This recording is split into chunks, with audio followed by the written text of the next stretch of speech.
Jean. Chapitre 20. Le premier jour de la semaine, Marie de Magdala se rendit au sépulcre dès le matin, comme il faisait encore obscur, et elle vit que la pierre était ôtée du sépulcre.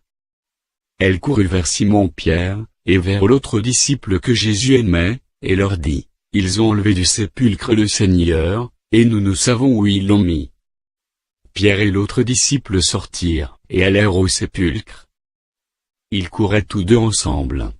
Mais l'autre disciple courut plus vite que Pierre, et arriva le premier au sépulcre. S'étant baissé, il vit les bandes qui étaient à terre, cependant il n'entra pas.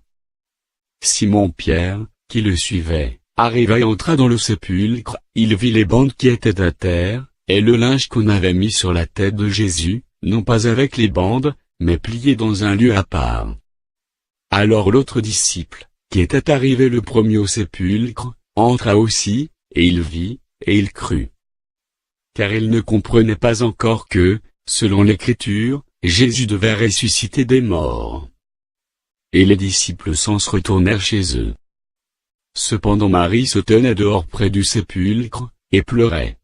Comme elle pleurait, elle se baissa pour regarder dans le sépulcre. Et elle vit deux anges vêtus de blanc, assis à la place où avait été couché le corps de Jésus, l'un à la tête, l'autre aux pieds. Ils lui dirent, « Femme, pourquoi pleures-tu » Elle leur répondit, « Parce qu'ils ont enlevé mon Seigneur, et je ne sais où ils l'ont mis. » En disant cela, elle se retourna, et elle vit Jésus debout, mais elle ne savait pas que c'était Jésus. Jésus lui dit, « Femme, pourquoi pleures-tu ? Qui cherches-tu » Elle, pensant que c'était le jardinier, lui dit, « Seigneur, et si c'est toi qui l'as emporté, dis-moi où tu l'as mis, et je le prendrai. » Jésus lui dit, « Marie. » Elle se retourna, et lui dit en hébreu, « Rabouni. » C'est-à-dire, « Maître. » Jésus lui dit, « Ne me touche pas, car je ne suis pas encore monté vers mon Père. Mais va trouver mes frères, et dis-leur que je monte vers mon Père et votre Père, vers mon Dieu et votre Dieu. » Marie de Magdala alla annoncer aux disciples qu'elle avait vu le Seigneur, et qu'il lui avait dit ces choses. Le soir de ce jour, qui était le premier de la semaine, les portes du lieu où se trouvaient les disciples étant fermées, à cause de la crainte qu'ils avaient des Juifs, Jésus vint, se présenta au milieu d'eux, et leur dit, « La paix soit avec vous. » Et quand il eut dit cela, il leur montra ses mains et son côté. Les disciples furent dans la joie en voyant le Seigneur. Jésus leur dit de nouveau, « La paix soit avec vous. Comme le Père m'a envoyé, moi aussi je vous envoie. » Après ces paroles, il souffla sur eux, et leur dit, « Recevez le Saint-Esprit. Ceux à qui vous pardonnerez les péchés, ils leur seront pardonnés, et ceux à qui vous les retiendrez, ils leur seront retenus. » Thomas, appelé Didyme, l'un des 12, n'était pas avec eux lorsque Jésus vint.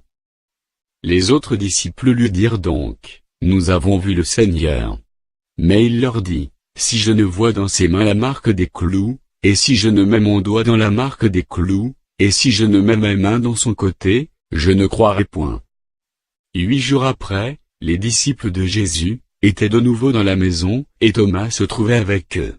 Jésus vint, les portes étant fermées, se présenta au milieu d'eux, et dit, « La paix soit avec vous. » Puis il dit à Thomas, « Avance ici ton doigt, et regarde mes mains, avance aussi ta main, et mets-les dans mon côté, et ne sois pas incrédule, mais crois. » Thomas lui répondit, « Mon Seigneur et mon Dieu. » Jésus lui dit, « Parce que tu m'as vu, tu as cru. Heureux ceux qui n'ont pas vu, et qui ont cru. » Jésus a fait encore, en présence de ses disciples, beaucoup d'autres miracles, qui ne sont pas écrits dans ce livre.